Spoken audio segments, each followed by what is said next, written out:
जय श्री कृष्ण।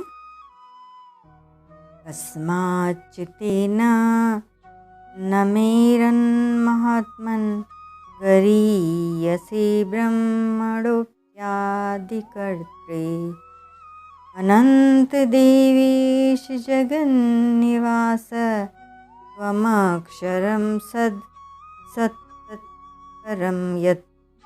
अध्याय 11 श्लोक 37 व्याख्या।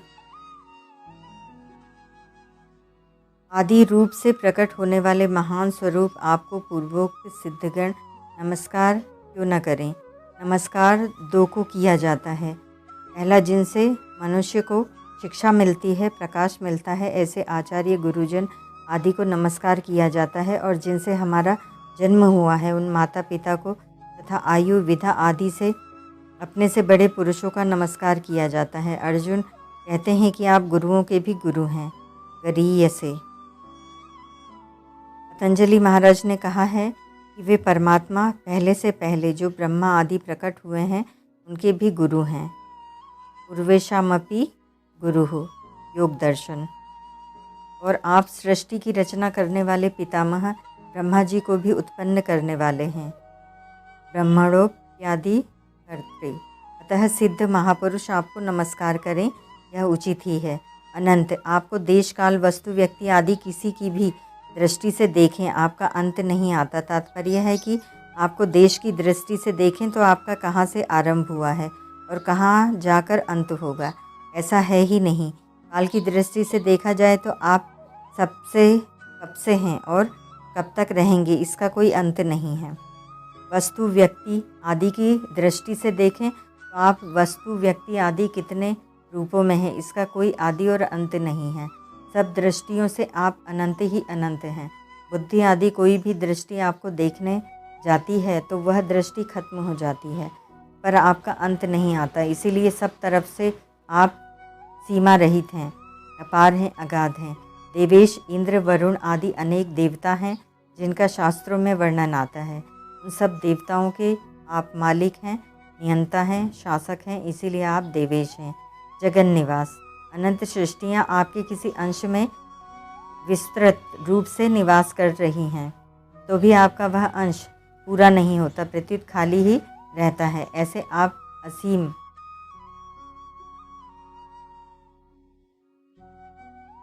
जगन निवास हैं। आप अक्षर स्वरूप हैं। इसी अक्षर ब्रह्म को अर्जुन ने पहले त्वमक्षरम परम वेदित्वय यम पदों से और यहाँ त्वमक्षरम पद से कहा है। जिसकी स्वतः सिद्ध स्वतंत्र सत्ता है वह सत भी आप हैं, और जिसकी स्वतंत्र सत्ता नहीं है, प्रत्युत सत के आश्रित ही जिसकी सत्ता प्रतीत होती है, वह असत्य भी आप ही हैं।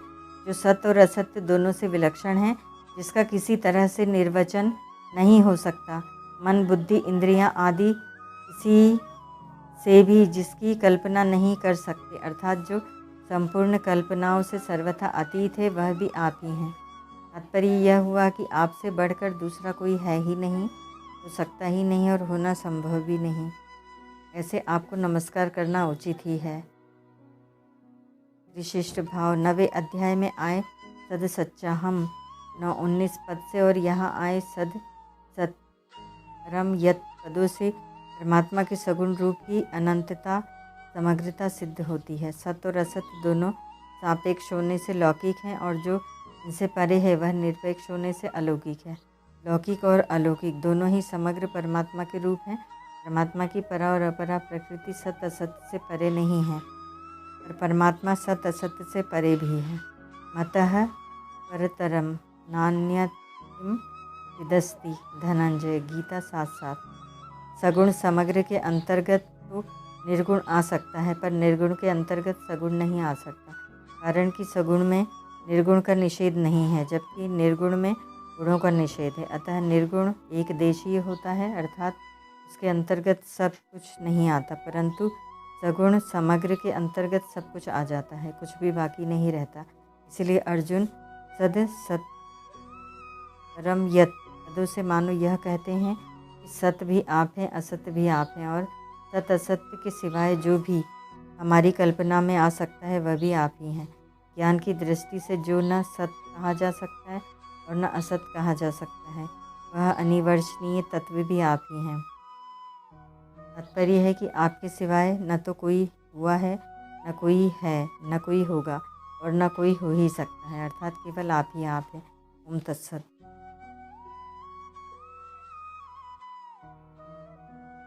अभी